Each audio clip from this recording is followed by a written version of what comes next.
حدیث شریف کی راضی یو صحابی مبارک ابو هريره ويو صحابي ورسول الله صلى الله عليه وسلم ترال أن رجلا قال يا رسول الله إن لي قرابة أصلهم ويقطعوني وأحسن إليهم ويسيئون إلي وأحلم عنهم ويجهلون علي. درې خبرې ورته کړي. اې د الله رسوله زما قریبان دي، زه کوشش دا کوم چې د دوی سره قرابت وکړم، دوی یې نه راسره کړي.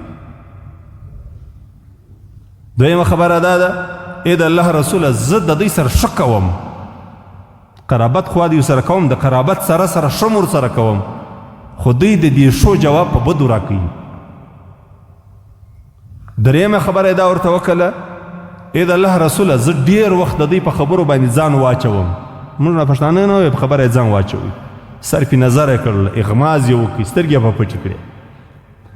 ډېر وخت زما د دغو قریبانو په خبرو باندې زه صبر وکم، زغم وکم، برداشت یکم، خو دوی ډېر تیره تیره را باندې راځي، دوی نه برداشي، بس راته غږېږي، خبرې راته کوي، په عذابوي.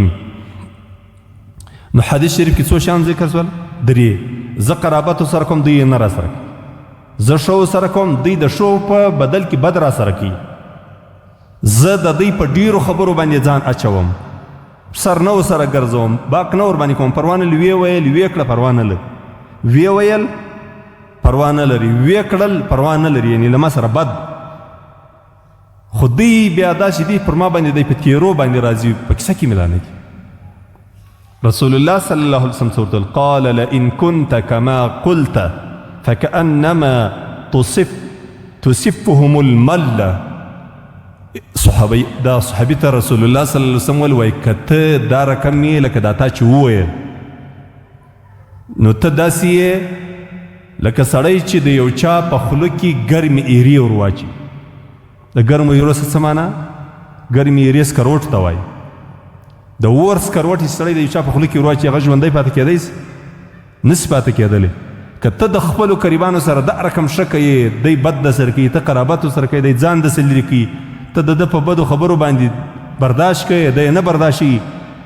که ته دا رقم یې، رسول الله صلی الله علیه وسلم ورته که دا رقم یې لکه دا ته چې وایه، نو ستا د دغه عمل دا دی مثال لري لکه سړی چې د یو چا په خوله کې سکروټې ور واچي. نو چې د چا په خوله کې د سکروټې ور واچولې، هغه ژوندی پاتې کېدلی شي؟ هلاکېږي، تباه کېږي، ختمېږي. نبی کریم رسول الله صلی الله علیه وسلم دا خبر ورته وکړه چې ستا دغه ښه بد د ده دپاره دونه تاواني، نو هغه سړی تاواني دی چې دا ښه کوي که هغه نه شي کوي، بل ډېر تاواني دی. نو رسول الله صلی الله علیه وسلم وایي دی هلاک.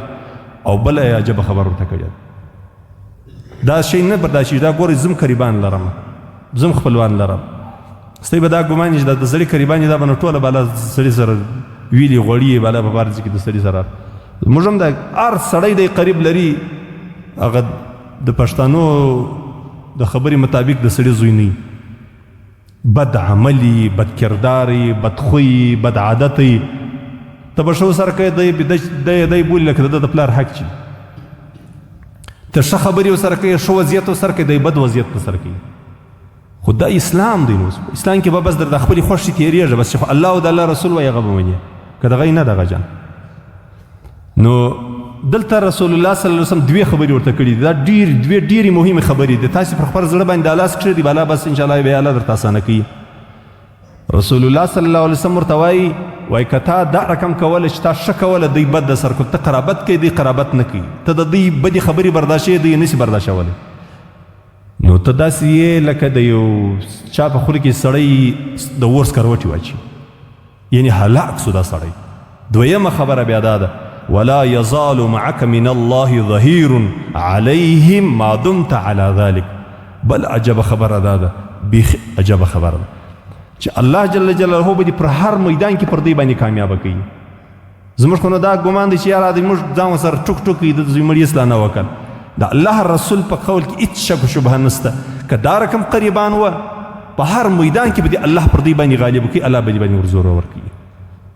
نو الله جل جلاله دې موږ او تاسې نیکانو صالحین کې، الله جل جلاله دې موږ او تاسې ته د قرابتو د خپلوي توفیق را نصیب. الله دې موږ او تاسې له بېدینۍ او له ګمرهۍ وساتي.